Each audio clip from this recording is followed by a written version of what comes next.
Okay, good morning. My name is Doris Heaston. I'm with the Nebraska Vietnam Veterans Memorial. Today is Wednesday, June 21st, 2023, and we're here with the Share Your Story project at Bellevue University, who is a sponsor of the Nebraska Vietnam Veterans Memorial Foundation Park. And we are here interviewing Lee Walker about his experience as a Vietnam veteran. So let's start. Lee, would you give us your full name? Howard L. Walker. Okay. Want to give us a little historical background, like where you were born, where you were raised? I was born in Missouri, Mountain Grove, Missouri. Moved to Nebraska in 1954, and I've been here ever since. Where in Nebraska? Huh? Where? Springfield. Okay. Between Springfield and Louisville, my early years. Okay. What was growing up like? What did your parents do? What was your childhood like? My dad worked for Ash Grove Cement Company. My mom had various jobs, babysitting, working at a summer camp and stuff like that. Mostly she was a stay-at-home mom. And What schools did you attend? Huh? What schools did you attend? I went to started school at Louisville Elementary, my second grade year, and finished off my second grade year in Springfield Elementary School, and then I graduated from Platteview High School. So, didn't go to college. Went to trade school for a while. What year did you graduate from high school? 1964. And do you have any siblings? Or did you want to say something about the high school? No, I had older brother and older sister, and a younger sister and younger brother.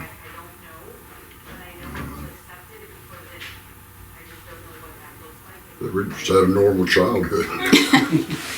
You were the middle child. Yeah, well, actually, I'm the oldest child in my family. My older sister and older brother were half brother and sister to me, but still considered them brother and sister, you know. So, and as far as stories over about Vietnam, I don't have that many. Well, we're not to Vietnam yet. Tell us how you entered the service. Huh? Tell us about joining the military. Well, I dropped out of trade school, come home from Kansas City, and a while after that I got my draft notice. And I decided I didn't want to be an infantry soldier, so I enlisted. In the service in January '66. Got out in January '69. Which branch? Huh? Which branch of the service? U.S. Army. Army. Yeah, it was a good experience. I didn't like it well enough to stay in there, but. What was your specialty? I can't remember what to call my MOS now, but I was in heavy equipment maintenance, working on dozers, graders, stuff like heavy equipment. Where did you go for basic and training? Basic I took at Fort Leonard Wood, Missouri. And in my AIT I was at Fort Belvoir, Virginia. And from Fort Belvoir, I went to Vietnam in September of '66. Okay. Did you go with a unit or just as an individual assigned? Replacement. Went to the replacement center there. And then which unit in Vietnam were you assigned to? I was, my outfit was 362nd Light Equipment Company. we were attached to 79th Group. We were what they called a bastard company. They could ship us anywhere they wanted to. When I was over there, we were attached to the 588th Engineer Battalion in Cu Chi at the time. Were you in Cu Chi the whole year? Huh? Were you in Cu Chi No, the entire year? I don't remember how long we were there, but they moved the whole battalion to over to Tay Ninh province, which is over towards the Cambodian border there. The mountain out there, I don't know what to call it, the Black Virgin Mountain or whatever it was out there. We set up a crusher site out there, crushing rock for roads, landing pads, whatever. And then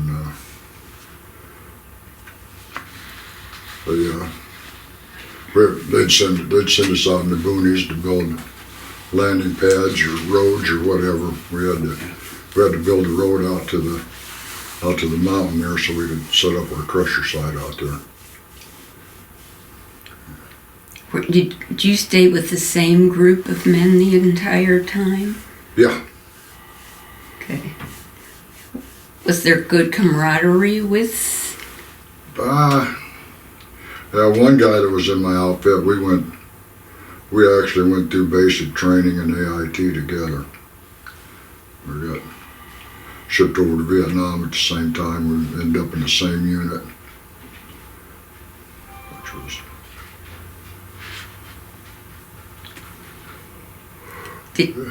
Did your, as an engineering unit, did you ever encounter combat? No, not me personally. Were not fired upon, or? No, I never was personally, no. But I did have three friends that were killed over there in my outfit. That was after we moved out to the crusher site. They got attacked one night and we had 3 guys killed. 3 in your unit? Yeah. Sniper attack, or?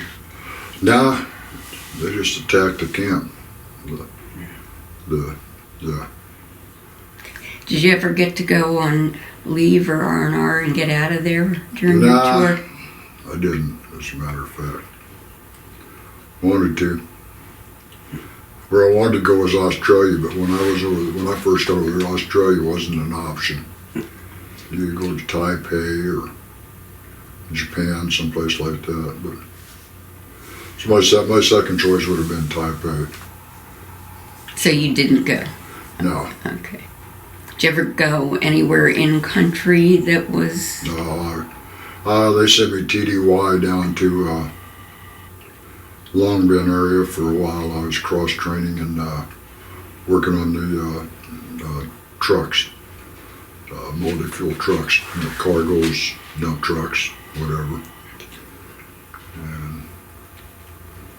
And when you came home, did you keep up with any of the guys you'd met? Did I what? When you came home, were you still in the military? Yeah, let me ask that. I did run into one guy that was in my company. I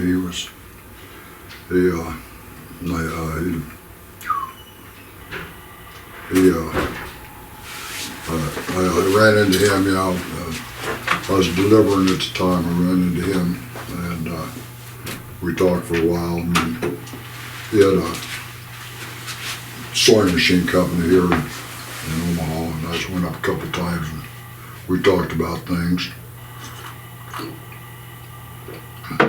Mostly the dumb stuff we done while we were over there.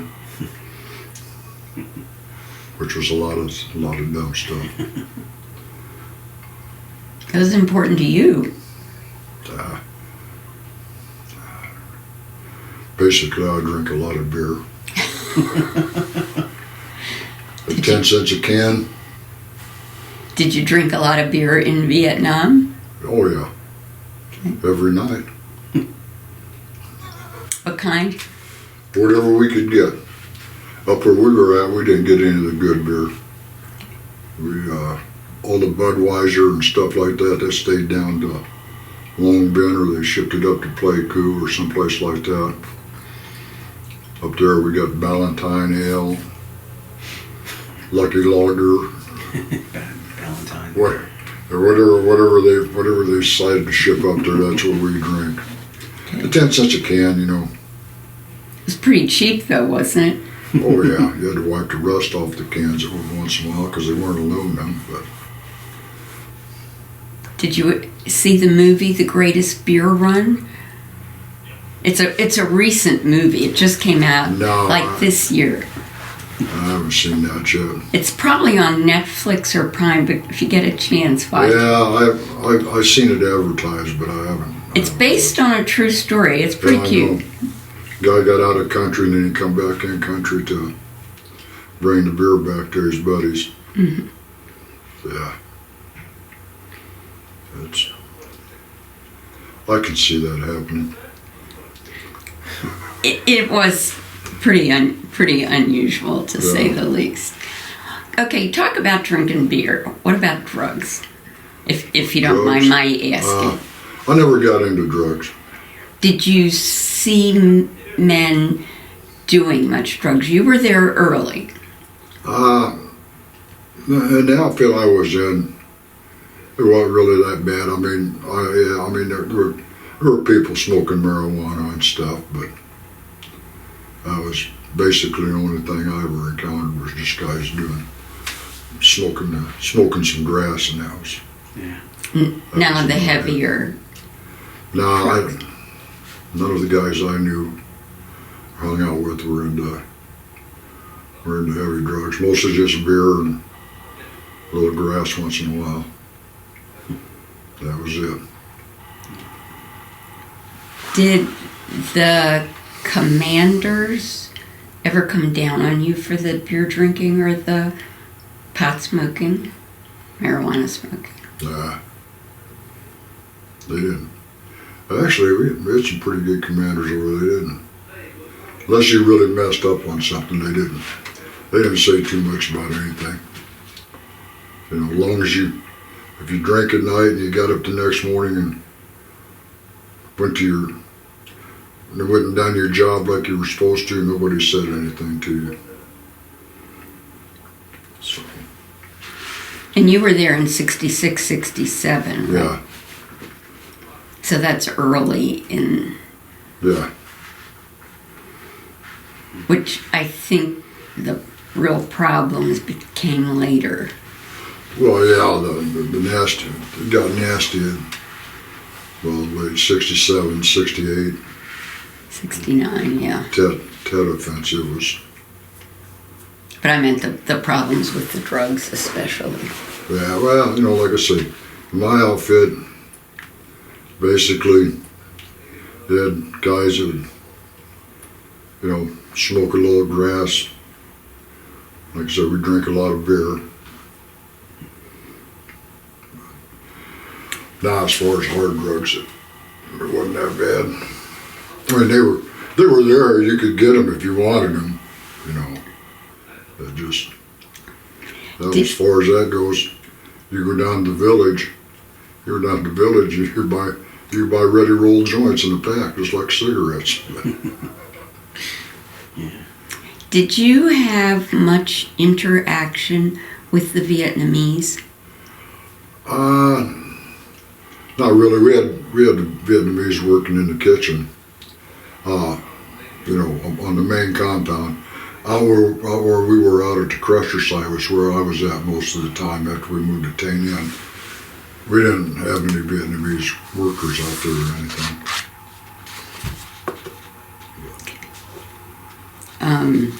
Did you have any observations about how they were doing anything? Any observations about the South Vietnamese army or anything like that?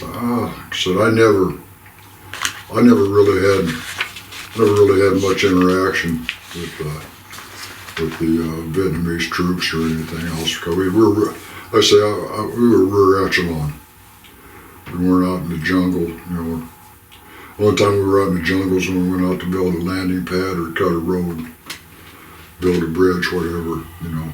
That was the only time we were out there. Do you think that year in Vietnam changed you? Oh, it changed everybody. You know, yeah, I had problems when I first come back, but I got over them. Did you feel you could get help? That it was available, easily available? Nah, I didn't go up to the VA hospital or anything, talk to anybody. As a matter of fact, I didn't talk about it at all for a long time. If somebody asked me if I was in Vietnam, I'd say yeah. And that was it. That's as far as it went. I just worked it out by myself. Did you encounter any negativity? You know, people, calling you a baby killer, stuff like that. Yeah, I saw a lot. I myself wasn't, spit on or anything like that, I mean, I had people, you're going through the airport, you have people hollering at you, but I just kind of turned it off. And I know at that time, and it got worse as time went on, but the way people acted towards the vets coming home, it was bad for a lot of them. But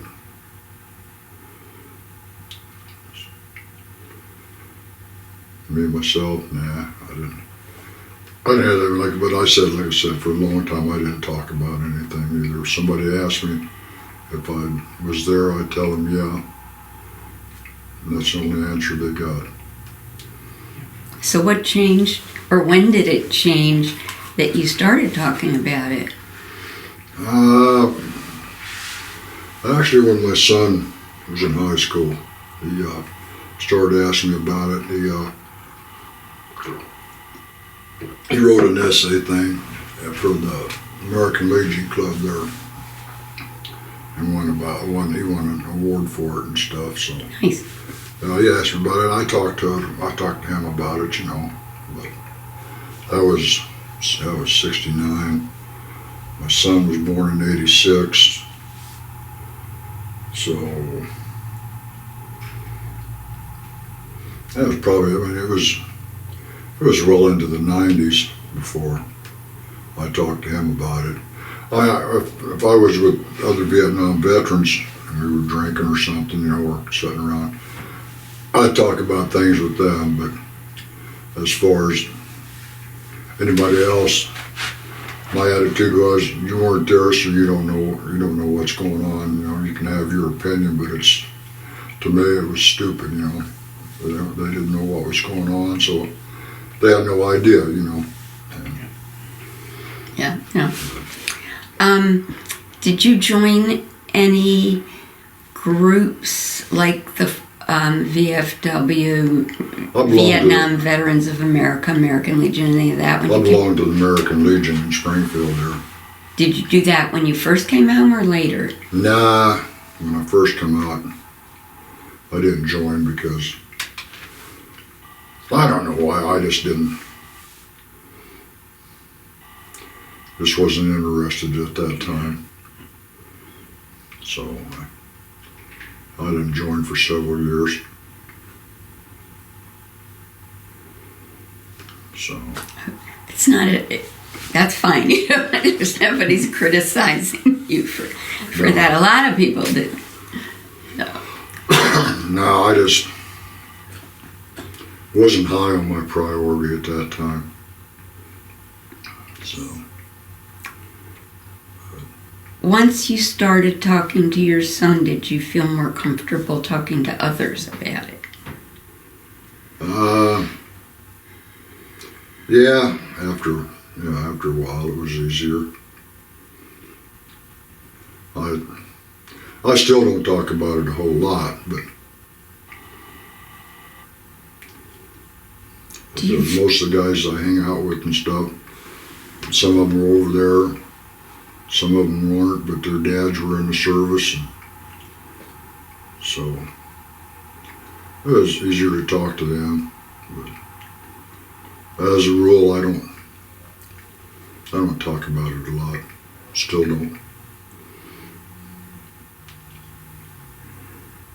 Are you proud of having served in Vietnam? Yeah, I'm not. Yeah, I guess I am. Yeah, but attitudes change. I got out of there. I could look at things objectively from both sides, where a lot of people couldn't. A lot of people that were never over there or never in the service, to them everything was wrong. Me, I could see both sides of it. Do you feel more proud today than, say, 5 years after you got out of the service? That might be a hard one. I don't know that I feel any more proud.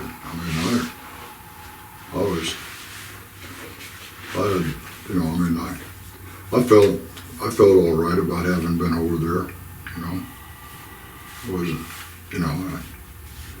I can't say I'm any more proud 5 years later than I was when I first got out, out of there. But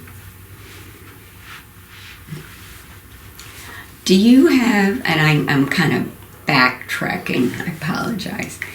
Do you have any particular funny, sad, or unique story about your year in Vietnam that you want to share? I got some that I can't tell, but Sure you can, no, but hey, statute of limitations is over unless you killed him. One night we were sitting on the sandbags around the hooch, had a mortar attack, and we were still sitting around the sandbags drinking the beer. We had one guy was new in country, and it scared the hell out of him. First mortar attack I was in, don't get me wrong, it scared the hell out of me too. But after you've been there for a while, you can listen, and you know what's happening. When you hear the thump out there, and mortar shells don't spin like a bullet does. They tumble. And we told this kid, hey, as long as you can hear it, you don't have nothing to worry about. It's when you stop hearing it, that's when it drops. Yeah. We were sitting there, we were taking bets on whether they're going to hit the ammo dump or the fuel dump, Closest they ever come to hitting us was they blew up our outhouse one night, blew up the latrine. That wasn't good. We had to share one with the next company. They didn't like that. We didn't either, but yeah.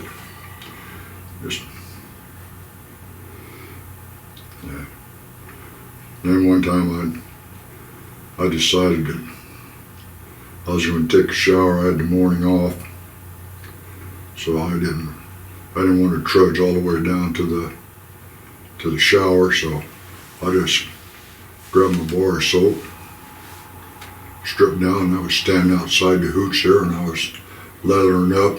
It was raining, felt pretty nice. But I hollered down the company street to me, "Hey, Walker," and I go, "What?" I said, "The donut dollies are here," and I go, "Oh, man." So I had to book back in the tent, get dried off. But, yeah. Then one night, Sure wasn't the first time for them. Yeah, one night, when I was over there, first got in country, the whole time I was there, we were 1st Infantry Division, Big Red 1 was up there at Coochie and Tana where we were at. Well, they used to pull them out on sweeps through the jungle. And when they did, we had stand perimeter guard on the compound there. we were messing around one night. One of my buddies was out there and there was something in the concertina wire, so we got permission to put up a flare. So just as he was getting ready to pop that hand flare, I said something to him, I don't remember what I said, and he laughed and he turned his hand, and we hit the flare, took off and hit the opening in the next bunker and started sandbags on fire. So yeah, it was. I had a lot of fun over there. It was scary at times, but I had a lot of fun.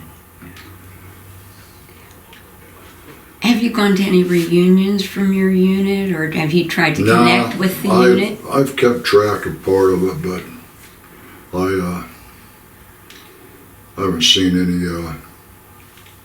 deals. I missed going to the last Vietnam Veterans Union reunion, which I don't know, just went out in Kearney or someplace last year. I think there's one coming up in August. Yeah, they're having one in August here in Omaha. All right. Yep. Yeah, I'll talk to my friend Joe Snyder and see if Yeah, Joe. he'll know when it is. August 12th, 13th, something like that at the Marriott. I don't know their website offhand, but JR probably. Yeah. Well, We like I can say, get that for you. my friend Joe Snyder, he's pretty big into all that stuff. He's with a group that helps soldiers that's come back from Iraq and Iran with the PDST and stuff. And Veterans Resource Network. Huh? I'm working with those guys. Oh, Joel yeah. and the gang, yeah. Yeah, Joel Snyder. Yeah. Good guy. Do you feel you'd benefit or you'd enjoy being around? You know, now you're almost, I can do the math here, 56 years later. I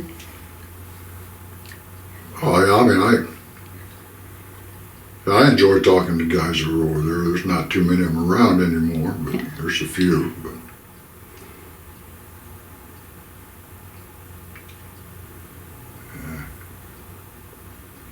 Do you find when you do there's a sense of negativity, or is it positive that by now the memories are good or bad? most of the guys I talk to, their memories are about the better stuff. They don't talk too much about the nasty shit. So they don't, and I don't. When you came back from Vietnam, did you still have time to serve in the Army? Yeah. What'd you do? I got medevaced out. How far into your tour did you get medevac? So I went over in September '66. I think I got medevaced out in May or June of '67.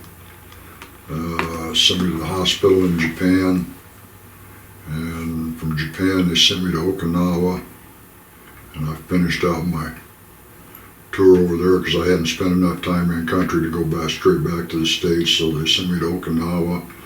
And from Okinawa, I spent my last year in the service at Fort Lee, Virginia.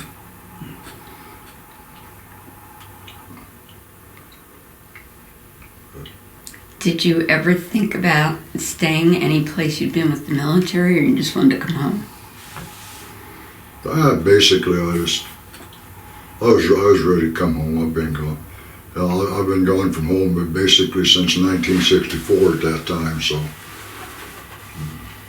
64 to 79, I wasn't home very much. Was there anybody at home writing to you, or Oh yeah. My family wrote letters to me.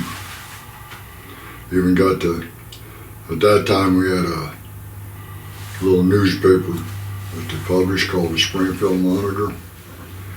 And all the guys from Springfield area that were over there, we got a free subscription to it while we were over there. that was kind of fun because first time I got one, I was reading through there, and it was basically, a lot of it was just a gossip sheet. It had in there who went to dinner at whose house, over the weekend and stuff, I read that. And, well, over there, everybody read anything, whatever you could get to read. So I finished reading it, and guys in my platoon and stuff, they started reading that, and it got to the point where I'd get one, they were like a week behind or 2 weeks, whatever, And after a few days, I'd get one, and after a while, guys started asking me, "Hey, Walker," and I what? I said, when you getting the next newspaper? I said, "I don't know when it gets here, But well, I want to read it soon." I said, "Okay, as soon as I'm done with it, you can have it, So, but yeah, that was kind of funny. Taste at home. Guys from New York and places like that, they never seen a newspaper like that, So it was kind of comical. But, Do you think you learned any life lessons from your time in the military and your year in Vietnam, or your experience? yeah, Any you want to share? not really. I learned every day is important. Live one day at a time. That was my attitude then. That's still my attitude. I live one day at a time. Yeah. If you were going to leave a message for future generations, what would it be? I know I don't know. it's deep. Like right now, they don't draft people now, but I will say that the military is a good experience.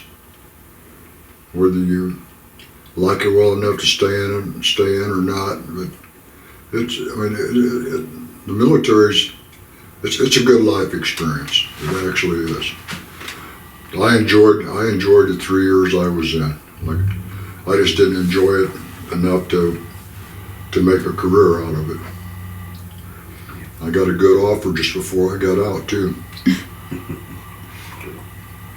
The recruiting officer sent me to cadre school. I was a Spec 4. He was going to send me to cadre school. It's a 6-week course. Said, when you come out of there, you'll have your corporal stripes. He said, come down here, and said the day you re-enlist, he said, I'll have your buck sergeant stripes laying here on the desk and a check for $3,600. Wow. Which in 1969, $3,600 was a lot of money. That's a lot. But anyway, yeah, 3,600, 3,800, something like that, re-enlistment bonus. I just,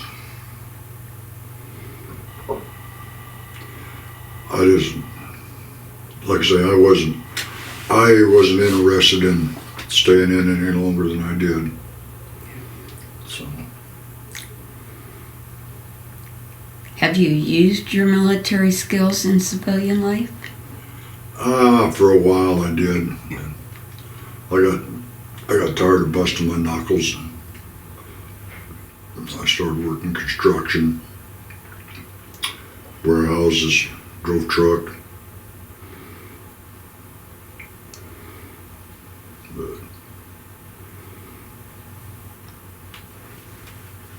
And like I said, I got tired of busting my knuckles. Fair. We have our minimum, which, you walked in and you said, I don't have much to say, but do you have anything else you'd like to add or more you'd like to talk about? No. Family, Vietnam, military, No. the world? No. Anything you'd like to ask, Dan?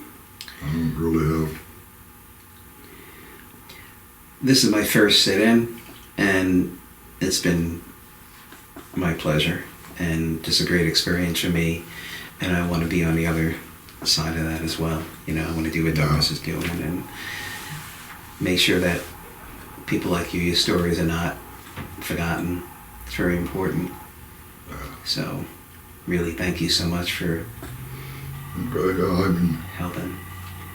like I said, it's probably most I've talked about for a while, so Yeah.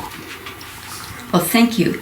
And thank you for your service. thank you. And thank you for talking to us. Okay, thank you.